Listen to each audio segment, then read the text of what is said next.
Hi, I'm Jada Jenkins, Villa Ambassador, and I am here to share with you how I'm going to do a nice blowout using Villa tools. First, let's talk about who she is.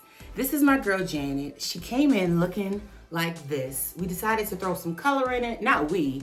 I decided to throw some color in her hair, and we are going to give her a nice smooth look. As a professional hairstylist, I always want to ensure that I am setting myself up for success when it comes to any type of style. So as you can see, I have bantu knotted her so I can have control when I'm going to do my blowout, and I want to make sure that her hair stays as moist as possible. And so as you can see, she has textured hair, and I went in and I did some small subsections in her hair, and I am going to palm roll this hair to the right, and I'm going to just wrap it around to the right in a knot. And when I get to my ends, I'm always going to make sure that I am tucking my ends in underneath that other hair. So it's like a tuck. The reason why I want to do that is because I want to lock those ends in, because we all know that the ends of your hair dries the fastest. And I want to make sure that every subsection I go to, when I get there, that the hair is still saturated and moist and wet so that I can have a nice, sleek blowout. So what you see here is my nice bantu knots. Nothing perfect about them, but what you'll notice is that I make sure that when I'm doing my subsections, I am bricklayering. So I'm going to make sure that there's always a subsection over top of my parting. So when I go to do my blowout, I'll have a nice seamless blowout where I won't have any hard lines when I go to style the hair. Okay, so now that I have successfully set myself up for success for my nice blowout, I'm going to choose my round brushes. I'm going to decide which size I'm going to do. And whenever I'm choosing which size brush I'm going to do, depends on the length of the hair, it depends on the outcome of what the style is going to be. And for today, I'm going to choose my medium-sized brush. As you can see, I have taken out my bantu knot because now I am ready to rock and roll with my blow dryer.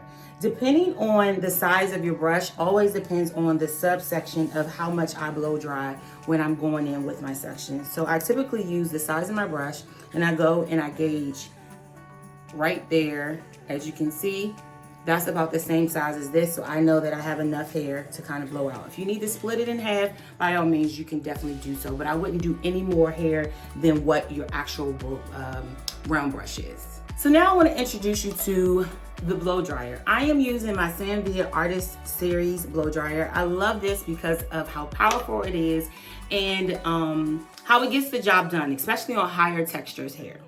So when I'm blow drying, I always make sure I start at the root, work my way to the mid shaft, and then go to the ends, right?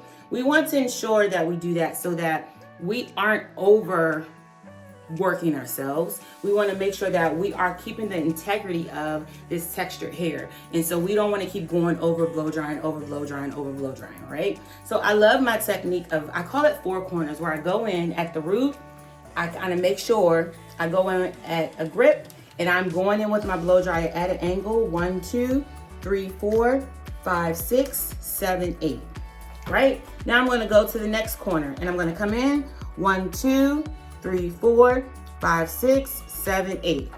I'm gonna go underneath to the next corner, 1, 2, make sure you can see, 3, 4, 5, 6, 7, 8.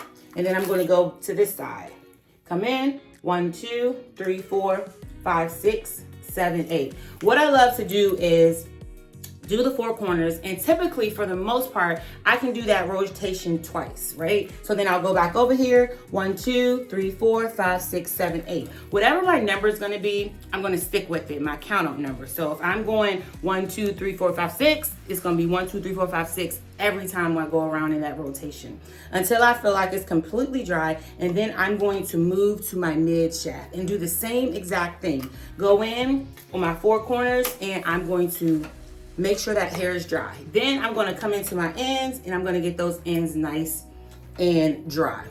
So when going into blow dry, I always like to keep in mind this saying, tension and heat must meet, because I wanna take my brush, have tension with it, so that that heat can apply to that hair and seal that cuticle and dry that hair nice and smooth. So Don't forget, tension and heat must meet.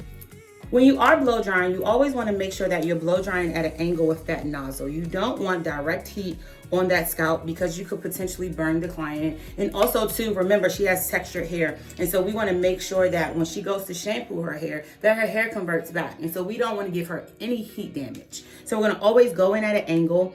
And it also allows us to seal that cuticle nice and smooth.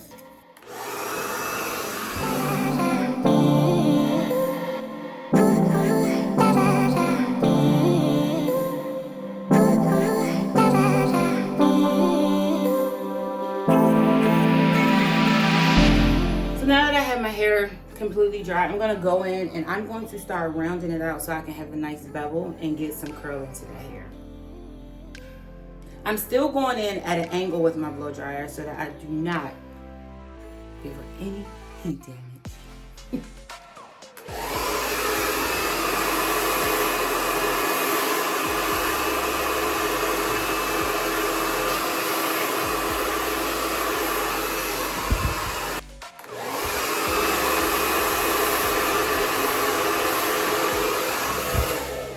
And as you can see, I have my round brush locked in there. I'm going to let that cool for a second before I take it out. Then I'm going to unroll it, wrap it. Has a nice bevel that I want, and immediately I'm going to go in and I'm going to clip it. The reason why I want to clip it is while it's still warm is because I want to lock in that curl, okay? And then I'm going to move into my next subsection. All right, so now we're in our last section, and I want to make sure I point out that when you are doing your blow drying, you want to make sure that you're doing directional blow drying and being intentional about your blow drying, because you want to ensure that if you want volume, it's always important for me to start where I want the most volume. So if I want height here, I'm going to start here when I'm going into doing my blow dry. I'm still going to do my four corners, but instead of starting here, telling the hair, hey, I want you to go flat here, I'm going to go under here instead. And then I'm going to make sure I go here because I want that, or here, wherever, however you want that hair to fall and lay, that's what you want to make sure you do, okay?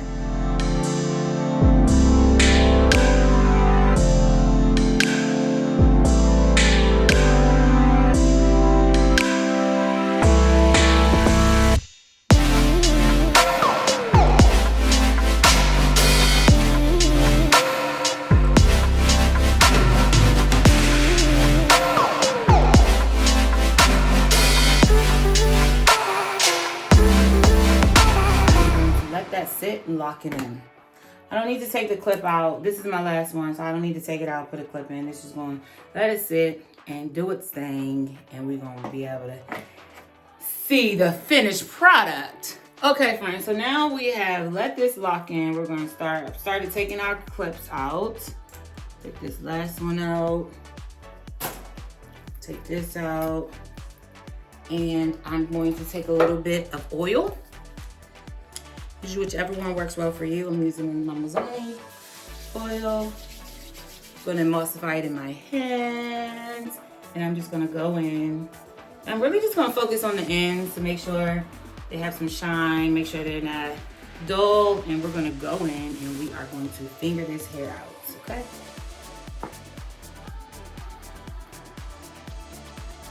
Shake, shake, shake.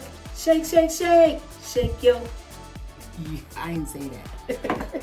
So what I'm going to do now is I'm going to go in and give me some parting. You can take a wide tooth comb or you can take your fingers and just finger that hair.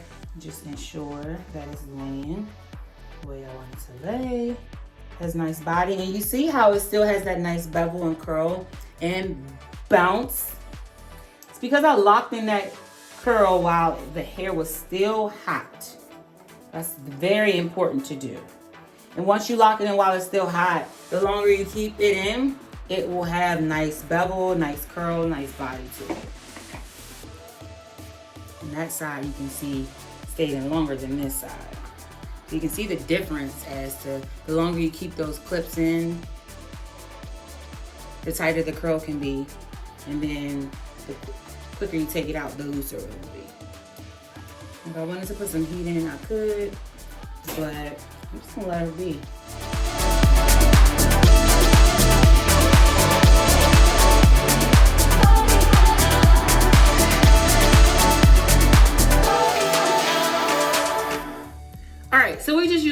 Tools Sanvia's Artistry Blow Dryer, which has high heat. It helps with frizz and it really gets the job done. Adds shine to the hair, as you can see. And then we use our thermal round brush. 1.5 is the size. I love the grippers on there. I just love everything about it. We completed this by using this. All right, my friends, we just completed a nice thermal round brush blowout using all things Sanvia tools. So I hope this helps you. I hope this sets you up for success for the next time you go to do a nice blowout. Make sure you stay connected with us. Be our friend. We would love to hear from you in the comments. And I'll see you soon. My name is Jada Jenkins, and peace and blessings.